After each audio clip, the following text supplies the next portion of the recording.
Hello hi welcome नमस्ते, मेरा नाम ऋतिक और आज हम फिर से बात करने वाले हैं एक और इंटरेस्टिंग कंसेप्ट के ऊपर। तो ये वीडियो उन बच्चों के लिए मोस्ट इंपॉर्टेंट होने वाली है जिनके पास सब्जेक्ट है finance for everyone. Finance for everyone की इंट्रोडक्शन वाली वीडियो अपलोड हो चुकी है, जिसने अब तक वो वीडियो ना देखी हो उसका लिंक मैं टैब पे लगा दूंगा। आप पहले वो वाली वीडियो देख लेना जहां पे मैंने फाइनेंस फॉर एवरीवन का इंट्रोडक्शन दिया था। तो आज फिर से करते हैं शुरू एक और इंटरेस्टिंग कंसेप्ट, एक और इंपॉर्टेंट वीडियो के साथ, जहां पे हम फाइनेंस फॉर एवरीवन की सीरीज को आगे बढ़ाने के ऊपर बात करेंगे, यानी कि लेसन फर्स्ट का दूसरा वीडियो। इसमें क्या पढ़ना है? कंपोनेंट्स ऑफ फाइनेंशियल लिटरेसी, यानी कि फाइनेंशियल लिटरेसी के कौन कौन से कंपोनेंट होते हैं वो मैं पढ़ने होंगे। चलो फिर उससे शुरुआत करते हैं। तो पहला कंपोनेंट क्या होता है? Understanding fundamental financial principles. इसका मतलब क्या है कि आपको पहले सारे जो फंडामेंटल है ना किसके, फाइनेंशियल प्रिंसिपल के, वो समझने होंगे। ठीक है, जैसे क्या क्या हो सकता है? वो हो सकता है सिंपल इंटरेस्ट। उम्मीद है आप लोगों को सिंपल इंटरेस्ट जरूर पता होगा। सिंपल इंटरेस्ट का मतलब क्या है कि जिस रेट से आप अपने अमाउंट पे इंटरेस्ट निकालते हो। आई बात समझ में? हो सकता है आपको मिलने वाला हो सकता है आपको वो देना हो। आई बात समझ में? पर ध्यान रखना, सिंपल इंटरेस्ट में खास बात ये होती है जब हम सिर्फ एक ही अमाउंट पे, जैसे मान लो आपने बैंक अकाउंट में 10,000 रुपए जमा करवाए और आपको हर साल 10% के रेट से ब्याज आ रहा है, वैसे आता नहीं है, ठीक है, इंटरेस्ट मिल रहा है, तो हमेशा वो जो इंटरेस्ट है वो इसी अमाउंट पे कैलकुलेट किया जाएगा। उसे हम क्या बोलेंगे? Simple interest. ठीक है, इसके बाद हम समझते हैं अगले टर्म को। अगला टर्म हमारे पास क्या है? Compound interest. अब बात है कंपाउंड इंटरेस्ट क्या होता है, तो चलो समझते हैं। तो भाई देखो क्या है कंपाउंड इंटरेस्ट। कंपाउंड इंटरेस्ट का सिंपल सा मतलब ये होता है जब आपको इंटरेस्ट पे भी इंटरेस्ट मिले, यानी कि ब्याज पे भी क्या मिल जाए? ब्याज मिल जाए। जैसे मान लो 10,000 रुपए ये, इसमें मैंने निकाला 10%, अपने एक साल का इंटरेस्ट, वो कितना आया? 1,000 रुपए। तो 10,000 से अब मेरा अमाउंट कितना हो चुका है? 11,000, क्योंकि 1,000 रुपए मुझे क्या मिल चुका है? इंटरेस्ट। तो 11,000। अब जो नया इंटरेस्ट रेट होगा ना, जो नया इंटरेस्ट होगा अगले साल का, वो कैलकुलेट होगा इस 11,000 पे। ऐसा कौन कहता है? Compound interest. इसे हम बोलते हैं इंटरेस्ट पे भी इंटरेस्ट मिलेगा तो बढ़ जाएगा। लेकिन अगर सिंपल इंटरेस्ट के बारे में बात करूं तो हर बार जो इंटरेस्ट है वो सिर्फ इस 1,000 रुपए पे ही कैलकुलेट होगा। आगे चलते हैं। सिंपल इंटरेस्ट खत्म हो चुका, कंपाउंड इंटरेस्ट बता दिया क्या होता है। फिर हम बात करते हैं टाइम वैल्यू ऑफ मनी। इसके ऊपर तो पूरा एक चैप्टर है, ठीक है, टाइम वैल्यू ऑफ मनी के ऊपर। पता है टाइम वैल्यू ऑफ मनी होता क्या है? टाइम वैल्यू ऑफ मनी का मतलब क्या होता है कि टाइम के साथ आपकी मनी की वैल्यू क्या हो रही है। हम जानते हैं घटती है, टाइम के साथ आपके अमाउंट मनी की वैल्यू क्या होती है? घटती रहती है। क्यों? क्योंकि इन्फ्लेशन लगातार बढ़ रहा है। आज से 20 साल पहले 100 रुपए की वैल्यू कुछ और थी, आज वैल्यू कुछ और है, ठीक है। आने वाले 20 साल वैल्यू और भी कम हो जाएगी। आई बात समझ में? हो सकता है आप लोग एक कुरकुरा खा रहे हो मात्र 100 रुपए का, अभी 10 रुपए में वो भी आता है, तो ये भी हो सकता है। तो जो अमाउंट है, जो भी हमारे पास पैसे हैं, उसकी वैल्यू टाइम के साथ कम होती रहती है। इसीलिए तो हम इंटरेस्ट लेते हैं किसी को भी पैसे देने के लिए। जैसे कि अगर मैंने मान लो किसी को 10,000 रुपए दिए आज से 1 साल पहले, और वो अगले साल भी मुझे 10,000 रुपए दे रहा है, तो क्या फायदा 10,000 रुपए का? उसकी वैल्यू तो कम हो गई। क्योंकि जो चीज, ठीक है, 10,000 रुपए से 1 साल पहले आती, वो चीज अब कम होके आएगी 1 साल बाद। क्यों? क्योंकि इन्फ्लेशन की वजह से महंगाई बढ़ चुकी है, तो उस 10,000 रुपए की वैल्यू अब इतनी नहीं बची जितनी 1 साल पहले थी। तो इसलिए बंदे क्या लेते हैं? उसका इंटरेस्ट लेते हैं, यानी कि इंटरेस्ट यानी कि ब्याज लेते हैं, ताकि इन्फ्लेशन को बीट किया जा सके। और एक बात और बताऊं, सही इन्वेस्टमेंट भी वही होती है जो इन्फ्लेशन रेट को बीट कर सके। क्योंकि इन्फ्लेशन, अगर मैं सिर्फ इंडिया की बात करूं तो लगातार 6% के रेट से ग्रो कर रहा है।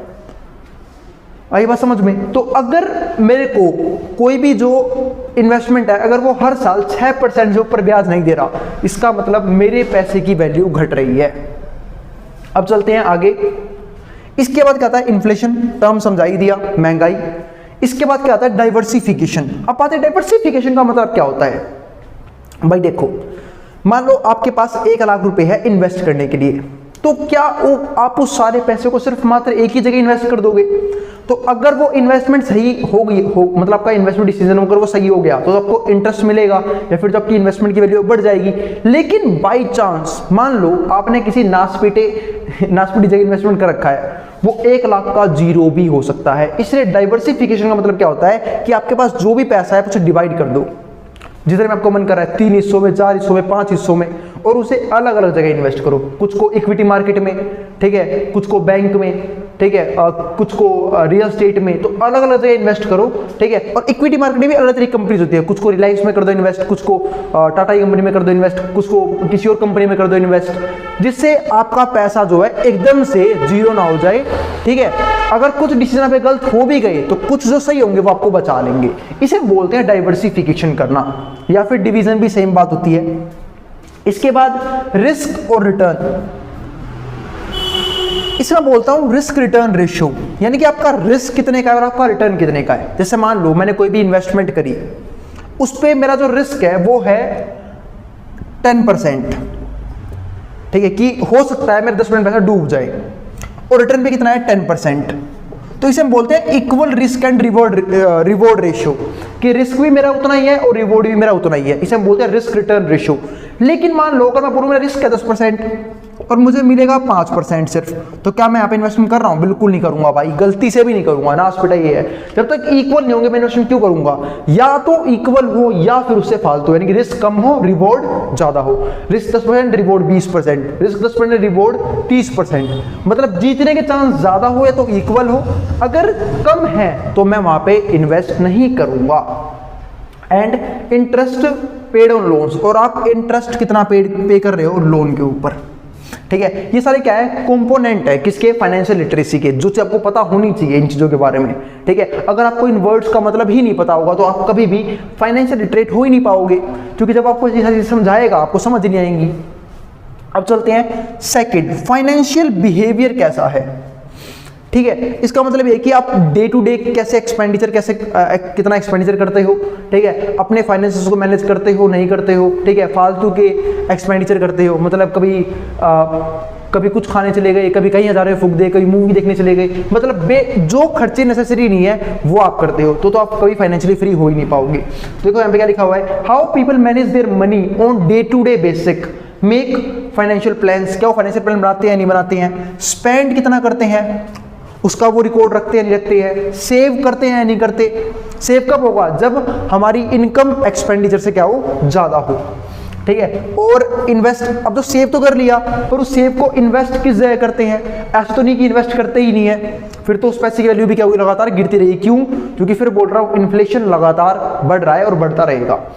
रिलाई ऑन क्रेडिट, क्रेडिट पे कितने रिलाई हैं? टू कवर एक्सपेंसेस, अपने एक्सपेंस को कवर करने के लिए। अगर वो क्रेडिट पे भी जिंदा है एक्सपेंस, तब भी वो उनका फाइनेंस बहुत बेकार होने वाला है। क्यों? क्योंकि वो अपने खर्चे ही पूरे नहीं कर रहे, किससे? अपने इनकम से। उन्हें उसके लिए भी क्या लेना पड़ रहा है? उधार लेना पड़ रहा है किसी दूसरे से, ठीक है। अब एक सिंपल सी बात है भाई, देखो फिर इसे बोलते हैं रिवर्स कंपाउंडिंग। एक तो ये होता है कि मैंने अपनी इनकम बचाई और उसे कहीं ना कहीं लगा दिया, इन्वेस्ट कर दिया कि मुझे ब्याज मिल सके, यानी कि मुझे मेरे जो ग्रो है, जो अमाउंट है मेरा ग्रो कर सके, इन्वेस्टमेंट अमाउंट। लेकिन जब आप किसी उधार लेते हो आपको उसको बदले में ब्याज भी देना पड़ेगा, क्योंकि कोई भी आपको फ्री में पैसे देगा नहीं, क्योंकि सबको पता है कि टाइम के साथ पैसे की वैल्यू क्या होती है, कम होती रहती है। तो ये तो है नहीं कि ले भाई तो 1 लाख रुपए में 10 साल बाद दे दियो, ठीक है। हाँ भाई दोस्त यारी में ऐसा हो सकता है, लेकिन वैसे कोई नहीं देता है, एक सिंपल सी बात है। तो आपको उसकी वजह से इंटरेस्ट देना पड़ेगा। इसे हम बोलते हैं रिवर्स कंपाउंडिंग, यानी कि आपकी जेब से एक्स्ट्रा पैसा जा रहा है, आपने खर्चा किया 10,000, हो सकता है आपको इंटरेस्ट लगा के 15,000 देना पड़ रहा है, तो जो 5,000 रुपए थे वो तो आपको एज इंटरेस्ट देने पड़ेंगे उसे, ठीक है।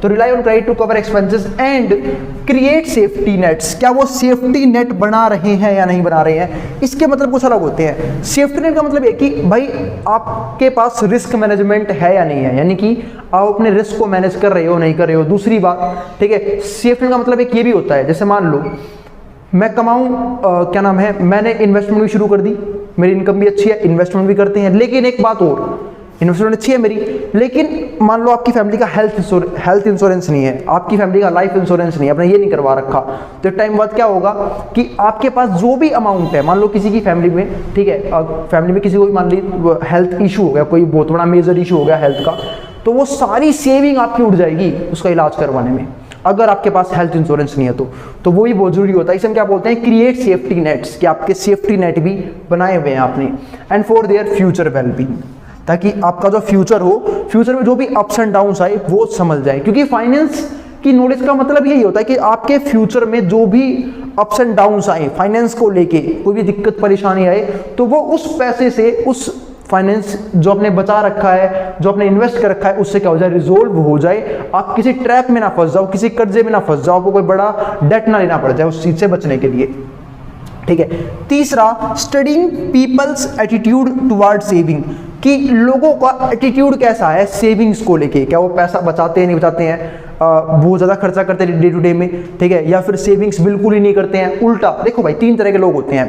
पहला, जिनकी इनकम ज़्यादा है, मतलब इनकम के बराबर ही उनके खर्चे हैं, ठीक है, ये भी कहीं ना कहीं प्रॉब्लम में फंसेंगे, क्योंकि अगर इनकी लाइफ में कभी कोई दिक्कत आई तो इनका पैसा नहीं होगा। दूसरा, किसी की इनकम ज़्यादा है और वो मतलब इनकम है और वो एक्सपेंडिचर अपनी इनकम से भी ज़्यादा कर रहा है, तो वो तो अभी से ही ट्रैप में है, क्योंकि उसे कर्जा लेना पड़ रहा है अपने एक्सपेंसेस को कवर करने के लिए। तीसरा, ठीक है, जिनकी इनकम तो है ही पर उनका एक्सपेंडिचर उनकी इनकम से क्या है, कम है, इसका मतलब वो कुछ ना कुछ पैसा सेव करके इन्वेस्ट भी कर रहे हैं। ये सबसे बेटर पर्सन होते हैं, क्यों? क्योंकि फ्यूचर में, ठीक है, कभी भी इन्हें कोई दिक्कत आएगी तो वो पैसा उन्हें बचा लेगा, ठीक है, जिस पैसे को उन्होंने बचाया है। क्योंकि पैसे की साफ एक बात है कि भाई अगर आज आपने पैसा बचा लिया तो फ्यूचर में पैसा आपको बचा लेगा किसी भी बड़ी प्रॉब्लम को होने से। आगे चलते हैं। ये तो था कंपोनेंट्स ऑफ फाइनेंशियल लिटरेसी की, कौन कौन से कंपोनेंट्स है फाइनेंशियल लिटरेसी के, ठीक है। अब हम चलते हैं next topic, importance of financial literacy के ऊपर, यानी कि फाइनेंशियल लिटरेसी के लिए क्या क्या मतलब कौन कौन से इंपॉर्टेंट पॉइंट है। और एक बात सुन लो, हो सकता है आपको राइटिंग थोड़ी सी गंदी लग रही हो, समझने की कोशिश कर लेना। दूसरी बात, इन सबके चैप्टर वाइज नोट्स वो आपको वेबसाइट के ऊपर मिल जाएंगे, उसका लिंक आपको मिलेगा डिस्क्रिप्शन में, वहां जाएं और चैप्टर वाइज आप हर एक चीज को पढ़ सकते हैं। शॉर्ट नोट्स होंगे वो आप आराम से पढ़ सकते हैं, ठीक है। आपको ये उतारने की पढ़ने की जरूरत नहीं है, यहाँ पे सिर्फ आप समझने के लिए समझो हर एक चीज को, ठीक है। अब देखते हैं यहाँ पे importance of financial literacy. Importance क्या है फाइनेंशियल लिटरेसी की, मतलब क्यों पढ़ाते हैं फाइनेंस को। वैसे इसके बारे में काफी बार बता चुका हूँ क्यों पढ़ रहे हैं ये सारी चीजें, लेकिन फिर भी देखते हैं एक बार। Recognise your income and expenses, ताकि आपको अपनी इनकम का और अपने एक्सपेंसेस का पता हो, मतलब आप अपने इनकम और एक्सपेंसेस का डे टू डे रिकॉर्ड रखें कि आप कहाँ कहाँ कितना कितना पैसा खर्च करने वाले हैं, अपना बजट बना के चले, ताकि आपको महीने के एंड में या फिर कभी भी कोई भी दिक्कत ना आए और आप अपने कुछ परसेंटेज अमाउंट को सेव भी कर सके फ्यूचर के लिए, ठीक है। दूसरा, pay off debt and stay out debt. इसका मतलब क्या है कि अगर आपके पास फिलहाल डेट है तो उसे आपको चुका देना चाहिए, ठीक है, जितना जल्दी हो सके। दूसरा, स्टे आउट डेट, और डेट से थोड़ा दूर रहे। क्यों? क्योंकि डेट में होता है रिवर्स कंपाउंडिंग। आपको इंटरेस्ट, जैसे पहले आपने देखा भी होगा जो आपने हिस्ट्री वगैरह पढ़ी होगी, कि वहां पे किसानों के साथ जो हमारे जमींदार थे यही करते थे, उन्हें लोन पे पैसे देते थे, फिर उनसे ब्याज के तौर पे इतने पैसे देते थे कि भाई उनके लिए लोन चुकाना बिल्कुल मुश्किल ही जाता था, ना के बराबर, क्योंकि ब्याज ही इतना देना पड़ता था उन्हें, तो ताकि आप डेट से क्या हो जाए, बच जाए। ये क्या है? इंपॉर्टेंस ऑफ किसके? फाइनेंशियल लिटरेसी की। तीसरा क्या? Avoid going into debt. Debt में बिल्कुल कोशिश आगे जाएं, ठीक है। डिक्लेयरिंग बैंकरप्सी, वरना आप हो सकता है आप क्या हो जाए, बैंकरप्ट भी हो जाए, समझते ना, बैंकरप्ट, दिवालिया, ठीक है। अब अगर देखते हैं, स्ट्रेप फॉर सेफ रिटायरमेंट, ताकि आप फ्यूचर में, जैसे मान लो ना आपने डेट लिया, आपने पैसे बचा के चल रहे अच्छे फ्यूचर के लिए, आपके पास हेल्थ इंश्योरेंस भी था, लाइफ इंश्योरेंस भी था, कि आप अच्छे रिटायरमेंट के लिए अच्छे रिटायरमेंट को प्लान कर सके। दूसरी बात, अपने रिटायरमेंट को भी खुद प्लान करें, मतलब एक अमाउंट, अपनी सेविंग का एक अमाउंट ऐसे फंड में भी डालें, ठीक है, जो आपके काम है आपके रिटायरमेंट पे, ठीक है, ताकि आप रिटायरमेंट के बाद भी किसी पे डिपेंडेंट ना हो। आई बात समझ में? आपको एक इतना अमाउंट मिलता रहे आपकी जॉब जाने के बाद भी, कि भाई आपका जो भी घर है, आपके जो भी खर्चे वो पूरे हो सके, ठीक है। इसे क्या बोलते हैं? Strap for a safe retirement, कि आप अपनी रिटायरमेंट को प्लान करके चल रहे हैं, ठीक है। और ये सब एक कॉलेज छोड़ने के लिए जाना इसलिए जरूरी है, क्योंकि शायद ये सब सारी चीजें मैंने भी अपने कॉलेज में ही सीख लिया था उसी टाइम पे भी, चाहे वो मैंने अलग बुक पढ़ी हो, चाहे मैंने यूट्यूब से सीखा हो, चाहे मैंने ब्लॉग्स वगैरह पढ़े हों, ठीक है, ताकि आप लोग जब फ्यूचर में अर्निंग के लिए जाए ना, तो आप स्टार्टिंग से इन सारी चीजों को प्लान करते हुए चले, ताकि आपकी लाइफ में किसी भी तरह की दिक्कत ना हो। चलते हैं फिर नेक्स्ट टॉपिक के ऊपर, learn the value of saving. आपको सेविंग की वैल्यू पता होनी बहुत जरूरी है, क्योंकि एक सिंपल सी बात है भाई, देखो अगर आपकी लाइफ में कोई मेजर इशू आ गया फाइनेंशियली, चाहे वो हेल्थ को लेके, चाहे आपकी फैमिली को लेके, तो आपको बहुत सफर करना पड़ जाएगा। या फिर आपने कभी देखा भी होगा पास्ट में बड़ी फैमिलीज में, कि अगर कोई मेजर फाइनेंशियल इशू आया और आपके पास फाइनेंस नहीं है, यानी कि पैसा नहीं है, तो आप बहुत बड़े ट्रैप में फंस सकते हैं। इसलिए सेविंग उस टाइम पे काम आती है जो आपने पैसा बचाया है। 6 में क्या है? Financially literate persons are less likely to fall victim of financial fraud. जिसके पास फाइनेंशियली नॉलेज होगी उसके फाइनेंशियल फ्रॉड में फंसने के चांस बहुत ज़्यादा कम हो जाएंगे, क्योंकि वो उस टाइम पे इन सारी चीज़ों को समझ चुका होगा, वो बिल्कुल बच सकता है उस फ्रॉड से, चाहे वो फ्रॉड कोई भी करे। आई बात समझ में? तो बहुत कम चांस हो जाएंगे कि वो किसी भी फाइनेंशियल फ्रॉड में फंसे। अब चलते हैं अगले टॉपिक पे। इसमें क्या है, advantages of financial literate. Advantage क्या होता है, पहला, gives more self assurance while making financial decisions. ठीक है भाई, जब भी आप फाइनेंशियल डिसीजन बनाओ तो आप ध्यान से खुद से कोशिश करो बनाओ, आप डिपेंडेंट ना रहो किसी पे। ठीक है, हो सकता है आपको नॉलेज लेनी पड़े तो आप नॉलेज लो, ठीक है, क्योंकि सीखोगे उसके बाद ही आप आराम से खुद से डिसीजन ले पाओगे, वरना फिर आपको फाइनेंशियल एडवाइजर्स के पास जाना पड़ेगा जिनकी फीस भी काफ़ी अच्छी खासी महंगी होती है डिसीजंस बताने की। दूसरा, gives the ability to bargain. ये हमें एबिलिटी देता है बार्गेन करने की। बार्गेन किस चीज़ में, हो सकता है आपको कोई बैंक से लोन लेना हो, हाउस लोन, मैरिज लोन, ठीक है, किसी तरह लोन लेना हो, तो उसके लिए आप बार्गेन भी कर सकते हैं कि भाई मेरे को कम से कम इंटरेस्ट रेट पे मुझे लोन चाहिए। ठीक है, क्योंकि जितना कम इंटरेस्ट रेट होगा आपके लिए उतना ही ईजी होगा उस डेट को पे करना। आगे चलते हैं। तीसरा, makes it easier to defend your self. ये हम ईजी बनाता है हमारे लिए कि हम अपने आप को बचा सके किसी भी एडवर्स सर्कमस्टांस से।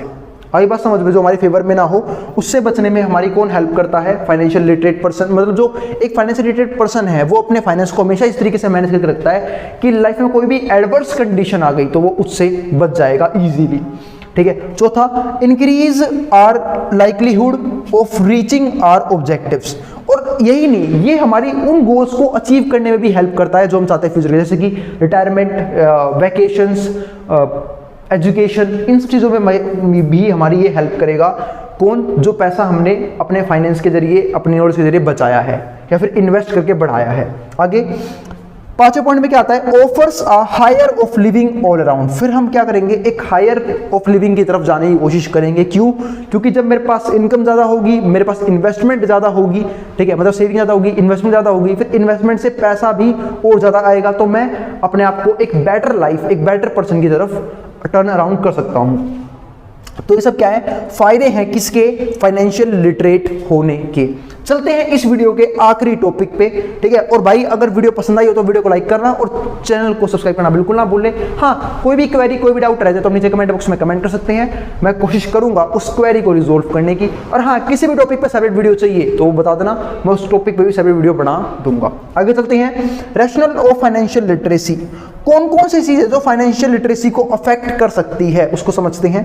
पहला, financial condition are affected by daily actions. Financial condition जो होती हैं वो अफेक्ट होती हैं डेली एक्शन से। अगर आपके डेली एक्शंस यानी कि आपके एक्सपेंडिचर, आपके डेली एक्सपेंडिचर बहुत ज़्यादा है तो आप कहीं ना कहीं फाइनेंशियल ट्रैप में जरूर फंसोगे।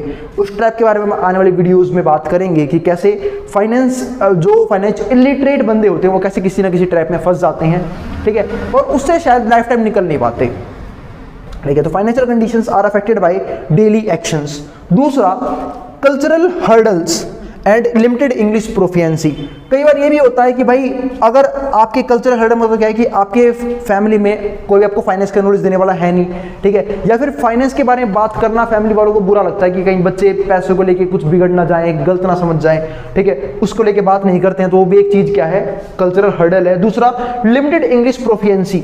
अब कई लोगों की इंग्लिश भी काफ़ी वीक होगी, ठीक है, जिसकी वजह से जैसे कि देखा होगा उसने, जैसे भी जितनी भी बढ़िया बढ़िया बुक्स है, चाहे मैं एग्जांपल दूं, मैंने पिछली वीडियो बताया भी था, रिच डैड पुअर डैड, काफ़ी अच्छी बुक है फाइनेंस के ऊपर, सबको पढ़नी चाहिए, ठीक है, 1 नंबर की बुक है, ठीक है, तो वो भी इंग्लिश में है, तो उससे भी समझने में बच्चों जाते हैं, दिक्कत आती है। क्यों? क्योंकि उनकी इंग्लिश में वो पकड़ नहीं है जिससे वो उस बुक को समझ सके या पढ़ सके, ठीक है। अब तीसरे पे आते हैं, इसमें क्या है, everyone is not taught about finances.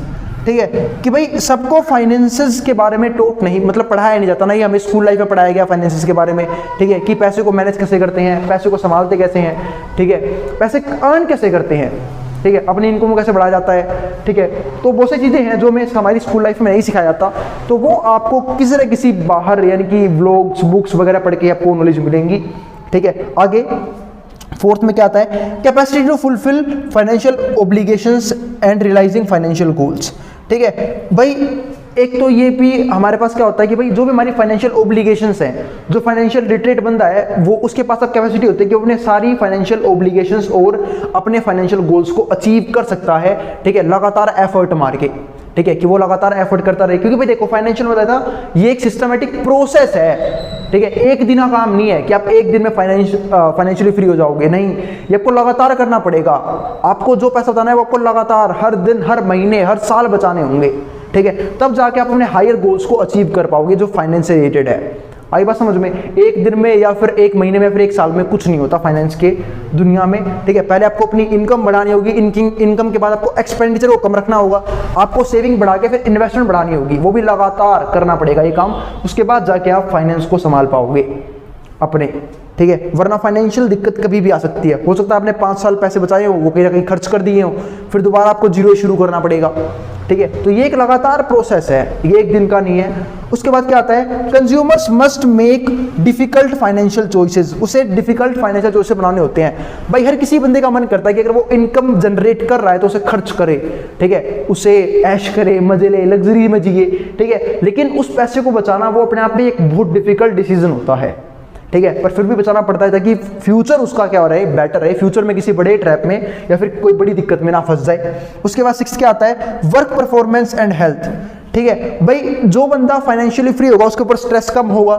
ठीक है, फाइनेंस की टेंशन होगी नहीं, क्योंकि अकाउंट के साथ साथ उसने पैसे इन्वेस्टमेंट भी कर रखे होंगे, ठीक है, तो उस दिक्कत से बचा रहेगा, तो स्ट्रेस और उसकी हेल्थ भी क्या रहेगी, काफी अच्छी रहेगी, और उसकी वर्क परफॉर्मेंस भी काफी बेटर रहेगी। क्यों? क्योंकि उसके सर पे, उसके दिमाग में कोई बर्डन नहीं है, वो अपने हर एक काम को पूरे दिल दिमाग अच्छे से करेगा। आई बात समझ में? तो ये एक फायदा होगा। उसके बाद क्या है, स्कोप ऑफ फाइनेंशियल लिटरेसी, वो फाइनेंशियल लिटरेट हो जाएगा तो उसमें भी स्कोप बढ़ जाएंगे एक काम में, क्या कि वो कल को फाइनेंशियल एडवाइजर भी बन सकता है, ठीक है, उसको भी अलग से फीस मिल सकती है, किसको, ताकि वो लोगों को क्या दे, फाइनेंशियल एडवाइस, जैसे क्लाइंट्स बन सकते हैं फ्यूचर में, तो ये भी क्या एक स्कोप बन सकता है किसका, फाइनेंशियल लिटरेसी का, ठीक है। तो स्कोप, और एक स्कोप ये भी होता है कि भाई आप अपनी लाइफ, अपनी जो भी सर्कमस्टांसेस है उसे अच्छे से हैंडल कर लोगे अगर आपको फाइनेंस की प्रॉपर नॉलेज है तो, ठीक है, मतलब आपको पैसे से रिलेटेड कोई भी दिक्कत नहीं आएगी, ठीक है, अगर आप फाइनेंशियली लिटरेट हो। और दूसरी बात, उन सारी बातों को सिस्टमेटिक तरीके से फॉलो भी करते हो, ये नहीं कि आपके पास नॉलेज तो है, ठीक है, पर आप उसे फॉलो करते नहीं, ठीक है, या फिर आप उसे, क्योंकि नॉलेज तो है लोगों के पास, पर एग्जीक्यूशन भी कोई चीज होती है, आपको एग्जीक्यूट भी करना पड़ेगा उस नॉलेज को, वरना फिर भी आप उसमें फंसे रहोगे। नॉलेज ले क्या होगा, एग्जीक्यूशन भी इंपॉर्टेंट है। तो स्कोप ऑफ फाइनेंशियल लिटरेसी इसका हमारा क्या था, लास्ट पॉइंट था। तो ये था हमारे पास फर्स्ट चैप्टर की सेकंड वीडियो, जहां पे हमने कुछ और टॉपिक्स को टच किया, ठीक है, फाइनेंशियल लिटरेसी के ऊपर। अब मैं बात करूंगा तीसरी वीडियो में किसी एक और इंटरेस्टिंग कंसेप्ट की। तो अगर वीडियो पसंद आई हो तो वीडियो को लाइक करना और चैनल को सब्सक्राइब करना। मिलते हैं फिर अगली वीडियो में, ठीक है। अब जिसको जो उतारना है उतार सकता है, मैं ड्राइंग बोर्ड के सामने से।